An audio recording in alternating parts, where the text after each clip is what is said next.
خالق کی تلاش میں بعض مرتبہ دنیا سے بھاگ جانے کی خواہش ہے۔ دنیا سے گھبرا کر، وحشت زدہ ہو کر انسان خالق کا قرب تلاش کرتا ہے۔ جو لوگ تلاش کے پاک سفر میں دل لے کر نکلتے ہیں، وہ حقیقت کو دل بری کے انداز میں پاتے ہیں۔ انہیں کائنات کا ہر ذرہ ایک تڑپتا ہوا دل محسوس ہوتا ہے۔ آپ کی وابستگی جب اتنی منتشر ہے، بکھری ہوئی ہے، تو آپ کا ایمان کیسے قائم رہے گا؟ حال میں رہنا ہے تو کسی ایک جگہ پر ٹک جاؤ، اور ماضی میں جانا ہے تو راستے میں سب کو ادب سے سلام کرتے ہوئے حضور پاک صلی اللہ علیہ وسلم کے پاس پہنچ جاؤ۔ راستے کے پڑاؤ سلام کے لیے ہوتے ہیں، تو آج کل کے انسان پر احترام کا بہت زیادہ دباؤ ہے، اور اس طرح وہ پریشان ہو جاتا ہے، اور زندگی گزرتی چلی جا رہی ہے۔ انسان نیند کی آغوش میں ہے، کھانے پینے میں ہے، اور پھر موت کی آغوش ہوگی۔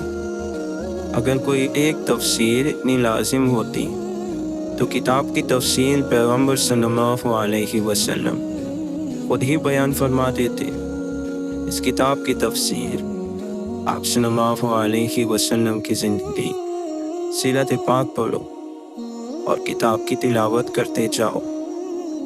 اللہ کے کلام میں ذکر انسان کا ہے، اور اس کے اندر ذکر اس کائنات کا ہے۔ اب اس کائنات کے ذکر پر غور کرو، اور انسانوں کے کاموں پر غور کرو۔ عبادت اللہ کی کرو اور خدمت انسان کی کرو۔ اتنی بات آپ سمجھ لیں، آپ کا مسئلہ ختم ہو جاتا ہے۔ قرآن کے مفہوم پر غور کرنے والی بات نہیں ہے۔ قرآن کا مطلب اگر اللہ سکھا دیں تو آشکار ہو جاتا ہے۔ اگر آپ کے چلتے رہنے کی وجہ اللہ ہے تو پھر رکنے کا سوال ہی پیدا نہیں ہوتا۔ ذکر کا مقصد یہ ہے کہ آپ اس کے اندر محویت اختیار کر لیں۔ پھر یہ ذکر آپ کے اندر آپ کی نفس کو ٹھیک کر دے گا، آپ کو محویت عطا ہوگی، اور پھر آپ ذکر کرتے جائیں گے۔ حقیقت یہ ہے کہ بندہ مومن اس دنیا میں پردیسی ہے، کیونکہ اس کے والد کا مسکن جنت ہوا کرتا تھا۔ پھر وہ اس سے نکلے تو ایک ہی دھن تھی کہ کب واپس لوٹیں گے۔ سو مومن ہمیشہ اپنے اسی وطن کی طرف کھنچتا ہے جہاں سے وہ آیا ہے، اور جیسا کہ کہا گیا ہے کہ وطن کی محبت ایمان ہے۔ بعض مرتبہ آزمائش ایسے بھی آ جاتی ہے کہ صرف خیال ہی سے انسان ٹوٹ جاتا ہے۔ صرف ایک خیال آیا اور انسان کی ساری بزرگی ختم ہو گئی۔ اللہ کرے کہ آپ کو اپنے والدین سے محبت ہو، تو آپ وہ پرانی کرسی سنبھال کر رکھیں کہ وہ اس کرسی پر بیٹھا کرتے تھے۔ اس طرح کی کرسی کے ذریعے ہی بے شمار لوگوں نے کتابیں لکھ دی کہ وہ کرسی بھی مقدس بن جاتی ہے، جس پر بیٹھ کر مقدس خیال آ جائے۔ ایک حیرت کی حالت میں خاموش ہو جانا، یہ بھی بہت بڑا ذکر ہے۔ اپنے خلاف اللہ کا فیصلہ سن کر خاموش ہو جانا بھی بہت بڑا ذکر ہے۔ اس روحانی سفر پر روانہ کرنے والا کون ہے؟ جو روانہ کرنے والا ہے وہی اس سفر کو ختم کر سکتا ہے۔ اللہ نے خود فرمایا ہے کہ میں تاریکیوں سے نکال کر نور میں داخل کرتا ہوں۔ تو نور کے معنی ہے تعاون، اللہ کے سائے میں چلنا۔ جو شخص اپنے آپ کو اپنی زندگی کا مالک سمجھتا ہے تو وہ تاریکی میں ہے۔ یہ تو مالک ہے جو ارادوں کو یقینی شکل دے رہا ہے۔ جب انسان کی ابتدا مجبور ہے اور موت کا وقت بھی مجبوری ہے، تو پھر درمیان میں کیا ہے؟ متقی یعنی پرہیزگار کے متعلق اللہ نے بیان فرمایا ہے کہ یؤمنون بالغیب، یعنی کہ اللہ کو ماننا ہے، جاننا نہیں ہے اور دیکھنا نہیں ہے، اور یقیمون الصلاۃ، نماز قائم کرنا اس طرح سے کہ حالت نماز اور حالت زندگی برابر ہو جائے۔ تو اس طرح نماز قائم ہو گئی۔ کب قائم ہو گئی؟ جب آپ کی مسجد کے اندر کی زندگی اور باہر کی زندگی برابر ہو گئی۔ جب آپ اللہ کے سامنے ہوتے ہو تو بڑے مسکین بن کر بیٹھے ہوتے ہو، اور جب باہر ہوتے ہو تو بڑے ظالم ہوتے ہو۔ اور یہ کہ وَمِمَّا رَزَقْنَاهُمْ يُنْفِقُونَ، یعنی اللہ نے جو کچھ دیا ہے اس میں سے خرچ کرتے ہیں۔ گمراہی یہ ہے کہ لوگ مانتے ہی نہیں کہ اللہ نے دیا ہے، کہتے ہیں محنت سے کمایا ہے۔ لوگوں میں سب سے زیادہ خطائیں اور غلطیاں انہی کی ہوتی ہیں جو لوگوں کی خطاؤں کا کثرت سے ذکر کرتے ہیں۔ وفادار دوستوں کو ڈھونڈنا دشمن بنانے سے کہیں مشکل ہے۔ کسی کو دشمن بنانے میں لمحہ لگتا ہے، مگر سچے دوست کی تلاش میں عمر بیت جاتی ہے۔ جس کسی کو باوفا دوست مل جائے تو وہ اس دوستی پر گرہ باندھ لے۔ جہاں تک دلوں کی نرمی کا تعلق ہے تو یہ ذکر سے پیدا ہوتی ہے، کیونکہ ذکر الہی کے لیے دل میں عاجزی، اس میں تقویٰ اور نرمی کا ہونا ضروری ہے، اور ذکر دل سے غفلت کو دور کرتا ہے۔ مصیبت چاہے کتنی ہی دیر تک رہے، گزر جائے گی، ختم ہو جائے گی۔ اللہ نے اس دنیا میں مصیبتوں، پریشانیوں اور برائیوں کو ناقص بنایا ہے جو ہمیشہ نہیں رہتی۔ امام احمد بن حنبل رحمۃ اللہ علیہ فرماتے ہیں، میں جب موت کو یاد کرتا ہوں تو دنیا کا ہر معاملہ مجھے ہلکا لگنے لگتا ہے۔ کسی انسان کو منزل بنا لو، لیکن بدنیتی کو منزل نہ بنا لینا، کہ منزل اصل میں آپ کا اپنا آپ ہے۔ تو مقصد یہ ہے کہ اپنے آپ کو ڈھونڈ لو اور اپنے آپ کو مکمل شکل دے کر اللہ کے سامنے پیش کر دو، یہی منزل ہے۔ اگر تکلیف آنے پر تکلیف آ جائے تو یہ وقت صبر اور نماز سے گزارو۔ ادھر سے چٹھی آ گئی ہے، اور محبت کی چٹھی ہو یا تکلیف کی، ہے تو آپ ہی کے نام کی۔ محبت کی چٹھی وصول کر لیتے ہو، اور غم کی چٹھی آ گئی ہے تو کہتے ہو کہ وہ اسی کو واپس کر دو۔ اور جمے رہنا یعنی استقامت اللہ کی عطا ہے۔ 1 گھنٹہ یا 2 گھنٹے ساتھ چلنے سے استقامت نہیں آ جاتی۔ استقامت بس نصیب والے کو آتی ہے۔ یہ سب دل کے فیصلے ہیں۔ دوسروں کے ساتھ وہ سلوک کرنا جو اپنے ساتھ آپ نہ چاہے، ایسے کاموں سے روح بیمار ہو جاتی ہے۔ اور دعا کرو کہ اللہ تعالیٰ آپ کو اپنے احسان کرنے والوں کے قریب رکھے۔ اور سب سے بڑی بات یہ ہے کہ اس مشکل زمانے میں ایمان قائم رہے۔ اللہ آپ کا ایمان محفوظ کرے۔ ہم تو اس زمانے سے محفوظ نہیں رہ سکتے۔ ہمارے لیے تو اس زمانے میں بہت مشکل ہے۔ جس طرح کے حالات جا رہے ہیں، یا اللہ ہمارے ایمانوں کو تو ہی محفوظ کر، اور غریبی کے باوجود ہمیں راضی رکھ۔ ہماری حفاظت تو آپ ہی کر سکتے ہیں، ہم اپنی کیا حفاظت کریں گے؟ تو ہماری حفاظت کر، تو مہربانی فرما۔ اللہ تعالی ہم پر احسان کر، آسانی عطا فرما اور مہربانی فرما۔ ملامت کا اصول یہ ہے کہ ملامت جو ہے یہ تعریف سے بچاتی ہے۔ تعریف ہماری انا کو سکون دیتی ہے، گمراہ کر دیتی ہے۔ بعض مرتبہ اس شخص کی نجات کو مشکل کر دیتی ہے۔ تعریف سنتے سنتے کچھ لوگ جہنم تک جا پہنچے ہیں۔ واہ واہ اور ماشاء اللہ سنتے سنتے وہ الٹے پلٹے کام کر جاتے ہیں۔ محبت ہمیشہ مجنوں ہوتی ہے۔ اگر محبت میں تمیز آ جائے، یا وقت کا پابند ہو جائے، یا احتیاط کا پہلو آ جائے، تو وہ محبت نہیں۔ اسے کہیں کہ آج شام کو تمہیں محبوب نے بلایا ہے، تو وہ کہتا ہے کہ شام کو اگر بارش نہ ہوئی تو میں ضرور آپ کی خدمت میں حاضر ہو جاؤں گا۔ تو یہ تو محبوب والی بات نہ ہوئی۔ لا الہ الا اللہ، یعنی کہ کوئی چیز پرستش کے قابل نہیں ہے، یعنی کہ کوئی چیز لگاؤ یا لگن کے لیے نہیں ہے، دل لگانے کے قابل ہی نہیں ہے۔ لا الہ الا اللہ کو آپ ایسے سمجھ کر دیکھیں تو کچھ عرصے کے بعد آپ کو معلوم ہوگا کہ اللہ کے علاوہ جس سے آپ لگاؤ لگا رہے ہیں اس کا انجام یہ ہوگا کہ وہ ختم ہو جائے گا۔ آپ اللہ کے علاوہ کہیں بھی دل لگا لو تو پھر آپ کا دل خود بخود ہی غمزدہ ہوتا چلا جائے گا اور بیمار ہوتا چلا جائے گا۔ سب سے بڑی بات یہ ہے کہ صرف اس تصور کے ساتھ خاموش وقت گزار دو کہ جاننے والا جانتا ہے اور دیکھنے والا دیکھ رہا ہے اور دکھ بھیجنے والا بے خبر نہیں ہے، تو پھر تمہیں کمال حاصل ہو جائے گا، تب تکلیف کمال ہوگی۔ اور ایسے بھی ہوتا ہے کہ بڑی بڑی محنتیں برباد ہو جایا کرتی ہیں۔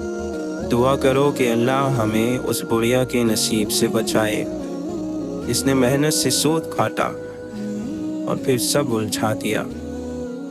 پر دعا کرو کہ یا رب العالمین ہماری محنتیں ضائع نہ ہو، ورنہ بڑے بڑے لوگوں کی محنتیں ضائع ہو گئیں۔ جب تک آپ اپنے باپ کو یاد کرو گے وہ نہیں مرے گا۔ آپ کے والدین تو ویسے بھی نہیں مر سکتے، کیونکہ اس میں ایک بڑا راز یہ ہے کہ وہ مرتے وقت تک زندگی اپنے خون کی شکل میں آپ کو دے جاتے ہیں۔ جب تک آپ زندہ ہیں آپ کے والدین زندہ ہیں، گویا کہ زندگی جب تک جاری ہے وہ پچھلا بندہ نہیں مرتا، کیونکہ اب وہ خون کی شکل میں ہے، باپ کی شکل میں ہے یا علم کی شکل میں ہے۔ ہر چیز کا علاج ہے اور بہترین علاج تو یہ ہے کہ دعا کرو۔ دعا سے بلا ٹل جاتی ہے، جادو کا دور شروع ہو جاتا ہے اور نیک عمل شروع ہو جاتا ہے۔ وہ روح جو راستے سے نجات پاتے پاتے اپنی پرواز میں کامیاب ہو جائے، وہ روح امر ہو جاتی ہے۔ روح جو ہے وہ یہاں رہنا نہیں چاہتی، یہ دور سے آنے والی چیز ہے اور یہ دور واپس جانا چاہتی ہے۔ کچھ عرصے کے بعد سب ہونا انہونا ہو جاتا ہے اور پھر آپ نے زندگی اپنی ذات کے ساتھ گزارنی ہے، اپنی ذات کی تنہائی کے ساتھ گزارنی ہے۔ آپ کی تنہائی یہ آپ کے کام کی چیز ہے، آپ اس بات کو سمجھ لیں۔ جس آدمی کے دل میں اور زبان پر محبت سے حضور صلی اللہ علیہ وسلم کا نام آیا اس کے لیے دوزخ کی آگ نہیں ہے، تو جس دل میں حضور پاک صلی اللہ علیہ وسلم کی محبت ہے اس کے لیے دوزخ کہاں؟ وہاں دوزخ کی بات ہی نہیں ہے۔ آپ بس شور نہ مچایا کرو، دوسروں کو تکلیف نہ دیا کرو، غرور نہ کیا کرو۔ آپ کے پاس جو مال ہے اس سے غریبوں کے ساتھ تعاون کیا کرو تو مسئلہ حل ہو جائے گا۔ اللہ کے بندے پر انعامات میں سے ایک بڑی نعمت سکون اور اطمینان کا نازل ہونا ہے، اور اس کا ایک بڑا سبب ہر طرح کے حالات میں اللہ کی رضا پر راضی رہنا ہے۔ جو اللہ کے لیے مخلص ہو وہ تنقید سے گھبراتا نہیں ہے، نہ اسے اپنی بات کے غلط ثابت ہونے پر تکلیف ہوتی ہے، بلکہ وہ حق کے سامنے سر جھکا دیتا ہے اور نصیحت قبول کر لیتا ہے۔ لعنت کوئی سیاہی نہیں جو چہرے پر دکھائی دے، لعنت تو یہ ہے کہ تم ایک گناہ سے نکلنے نہ پاؤ پھر دوسرے میں مبتلا ہو جاؤ۔ بعض باتیں آدھی کہی جاتی ہیں اور پوری سنی جاتی ہے۔ بندے کے اندر اگر روشنی ہو تو باہر کے اندھیرے میں بھی دیکھ سکتا ہے، بس عکس کا زاویہ درست کرنے اور توجہ قائم کرنے کی دیر ہوتی ہے۔ ایک مرتبہ پروانوں کی دنیا میں ایک مکڑی آ گئی اور کہنے لگی کہ سب پروانے زندہ باد، میں بھی شمع یعنی آگ کی قائل ہوں۔ پروانوں کی بادشاہ نے اس سے کہا کہ جا کر شہر میں دیکھ آؤ کہ کوئی موم بتی، دیا، چراغ جل رہا ہے۔ وہ جا کر دیکھ آئی اور کہنے لگی کہ ایک چراغ روشن ہے۔ بادشاہ نے کہا کہ یہ مکڑی ہے، کیونکہ پروانہ خبر دینے نہیں آتا بلکہ جا کر فدا ہو جاتا ہے۔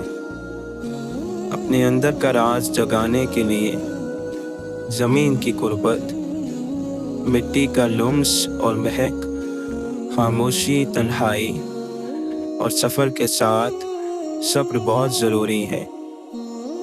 دنیا کی سب سے بڑی برائی یا انسانی بنیادی عیب احسان فراموشی ہے۔ صحیح معنوں میں شکر گزار نہ ہم خدا کے ہوتے ہیں اور نہ کسی بندے کے۔ جن کی زبانیں اللہ کے ذکر سے تر رہتی ہیں وہ ہنستے ہوئے جنت میں داخل ہوگے۔ امام عبداللہ بن مبارک رحمۃ اللہ علیہ فرماتے ہیں، اگر میں کسی کی عبادت کرتا تو اپنے والدین کی کرتا، چونکہ وہ میری نیکیوں کے سب سے زیادہ حقدار ہیں۔ خوش نصیبی ہے اس شخص کے لیے جو اپنی خامیوں کو لوگوں سے زیادہ جانتا ہے۔ ہمیشہ پر امید رہو اور اچھی امیدوں سے وابستہ رہو۔ جو اللہ چاہتا ہے وہ ہو کر ہی رہے گا۔ بے شک تم لوگ کثرت سے گناہ کرتے ہو تو کثرت سے استغفار بھی کرو، کیونکہ قیامت کے دن بندہ جب نامہ اعمال میں ہر 2 سطر کے بعد استغفار لکھا ہوا دیکھے گا تو اسے خوشی ہوگی۔ انسان کی اصلاح اس وقت تک نہیں ہوتی جب تک وہ اس چیز کو نہ چھوڑے جس سے اس کا کوئی تعلق نہیں ہے، اور اپنے آپ کو اس چیز میں مشغول نہ کر لے جس سے اس کا تعلق ہے، کیونکہ اگر ایسا ہے تو اللہ جلد ہی اس کا دل پھیرنے والا ہے۔ نماز رزق کو کھینچ لاتی ہے، صحت کی حفاظت کرنے والی ہے، تکلیفوں کو دور کرنے والی ہے، بیماریاں دور کرتی ہے، دل کو طاقت دیتی ہے، چہرہ روشن کرتی ہے، طبیعت خوشگوار بناتی ہے، سستی کو دور کر دیتی ہے۔ بلا شبہ برائی سے دل میں اندھیرا، چہرے پر سیاہی، جسم میں کمزوری، رزق میں کمی اور لوگوں کے دلوں میں نفرت پیدا ہوتی ہے۔ اللہ کے حکم کیے ہوئے کاموں کو بجا لانا اور منع کیے ہوئے کاموں سے بچے رہنا، یہی پرہیزگاری اور تقویٰ ہے۔ انسان سوچ اور فکر سے جتنا دور اور جتنا خوش رہے گا اتنا ہی بڑھاپے سے دور رہے گا۔ کہ جو سوچ اور فکر سے دور ہو وہ خوش بھی ہو، اور جو خوش ہو وہ سوچ اور فکر سے دور بھی ہو۔ رب تعالیٰ کی سنت یہ ہے کہ وہ ہر ایک کے پردے رکھتا ہے۔ رب تعالیٰ کی محبت اور دوستی کا طریقہ غور اور فکر ہے۔ رزق وہ ہے جو انسان کی تقدیر میں لکھ دیا گیا اور انسان کو مل کر رہے گا۔ اسی رزق کے بارے میں حضرت علی کرم اللہ وجہہ نے فرمایا، کوئی شخص مر نہیں سکتا اس وقت تک کہ جب تک وہ اپنے رزق کا آخری نوالا نہ کھائے۔ ہر وہ علم جس سے انسانوں کو فائدہ ہو وہ صحیح علم اور فائدہ مند علم ہے۔ ملے ہوئے پر راضی رہنا یہ ایک ایسا حربہ ہے جس سے انسان کے اندر شجاعت یعنی بہادری پیدا ہوتی ہے۔ جب ہم نفس کی ماننے لگتے ہیں تو ہمارا دل اور ہمارا ضمیر ہمیں جینے نہیں دیتا۔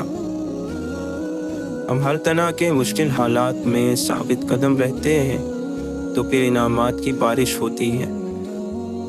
اگر انسان باامن ہے تو اس کی زبان میں تاثیر ہوگی اور اس کی زبان سے ادا ہونے والی ہر بات دل میں اترتی چلی جائے گی۔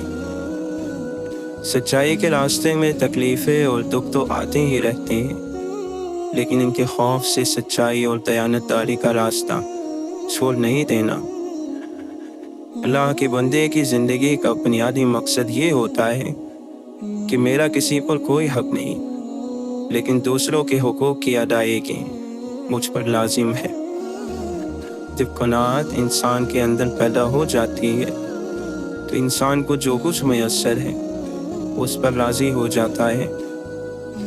اللہ کا بندہ اپنے پاس آنے والے لوگوں کو دھتکار نہیں سکتا، کیونکہ یہ رویہ رب کو پسند نہیں۔ انسان اپنے جیسے انسان کے سامنے ہاتھ پھیلاتا ہے تو وہ اپنی عزت نفس کا خیال نہیں رکھتا، اپنے مقام سے نیچے آ جاتا ہے۔ لیکن اگر ہم انکار کر دیں گے تو ہم بھی تو اسی کے مقام پر آ جائیں گے۔ اگر کسی کی زبان کی وجہ سے رب کے کسی بندے کا دل دکھ جائے اور وہ بندہ پلٹ کر زیادتی کرنے والے کو کچھ نہ کہے، خاموش رہے، تو رب خود اس کی مدد کو آتا ہے۔ جس انسان میں ایثار اور قربانی کا جذبہ ہو وہ لالچ میں نہیں آتا۔ پیٹ خالی ہو تو نفس اور اس کی خواہشیں کمزور ہو جاتی ہیں۔ علم کو عقل مندی سے استعمال کرنے کا نام حکمت ہے۔ انسان میں چڑچڑاپن اور غصہ تب آتا ہے جب اس میں مایوسی اور ناکامی کا عنصر پایا جائے۔ عبادات سے پارسائی ملتی ہے اور نیکی سے رب ملتا ہے۔ بے عملی، کاہلی اور سستی اللہ کے یہاں ناپسندیدہ ہے۔ تعریف سے دور رہنا چاہیے، کیونکہ منہ پر کی گئی تعریف ایسا زہر ہے جو انسان کو مار دیتا ہے۔ اللہ کے قرب اور رضا کے خواہش مند دنیا کو دل میں جگہ نہیں دیتے۔ روح اگر گندی ہو جائے تو بگاڑ پیدا ہو جاتا ہے۔ جو اللہ کی طرف آتا ہے اللہ بھاگ کر اس کی طرف آتا ہے۔ ہم اللہ کی طرف نہیں دنیا کی طرف آتے ہیں، ورنہ ایسا ہو ہی نہیں سکتا کہ کوئی صرف اللہ کی طرف آئے اور اللہ اس کا استقبال نہ کرے۔ قبروں میں کوئی کام نہیں ہوتا۔ قبروں والے قیامت تک پچھتاتے ہیں کہ دنیا میں کیوں کام نہ کیا، اور تمام کاموں سے افضل کام اللہ کا ذکر اور اللہ کے دین کی دعوت اور تبلیغ ہے۔ اپنا جنازہ پڑھ کر ہی بقا کا ظہور ہوتا ہے، نہ مانو تو پڑھ کر دیکھ لو۔ پوچھا گیا، صرف اس بات پر کیسے مطمئن ہو جائے کہ زمین و آسمان کی ہر مخلوق کی ہر بات کوئی کیسے سن سکتا ہے؟ جواب دیا گیا، سننے والا ہر کسی کے اندر موجود ہے۔ روح جب سیر ہو جاتی ہے تو پرواز کرنے لگتی ہے، اور نفس جب سیر ہو جاتا ہے تو سو جاتا ہے۔ اللہ تعالیٰ کی تلاش میں بھٹکنے پھرنے کی ضرورت بالکل نہیں ہے۔ اگر دیکھنے والی نگاہ سے دیکھو تو اللہ تعالیٰ شہرک سے زیادہ قریب تم کو ملے گا۔ اللہ کی معرفت کو پانے اور اپنے نفس کی نفی کے لیے پہلا قدم کیا ہے؟ جب ہم اللہ سے اس کی رحمت مانگتے ہیں، سب سے پہلے کیا کہتے ہیں؟ یہ کہتے ہیں کہ اے اللہ ہمیں معاف کر دے۔ اور ہر روحانی سفر کا سب سے پہلا قدم یہی ہوتا ہے۔ غصہ دراصل محبت کا دشمن ہے، کیونکہ محبوب پر کبھی غصہ نہیں آتا۔ اس لیے دعا کرو کہ یا اللہ غصے میں مجھ سے کوئی ایسی حرکت نہ ہو جائے جو زندگی میں پچھتاوا بن جائے، کیونکہ غصے میں انسان اندھا ہو جاتا ہے۔ اللہ سے جن لوگوں کا تعلق زیادہ ہوتا ہے ان لوگوں میں معاف کرنے کی صلاحیت اتنی ہی زیادہ پیدا ہوتی ہے، اور جس کا اللہ سے تعلق نہیں ہوتا وہ اپنا بدلہ خود لے لیتا ہے۔ جس شخص کی آرزو جتنی مخلص ہوتی جائے گی اتنا ہی وہ اللہ کے قریب ہوتا جائے گا۔ آپ کو احساس نہیں ہوتا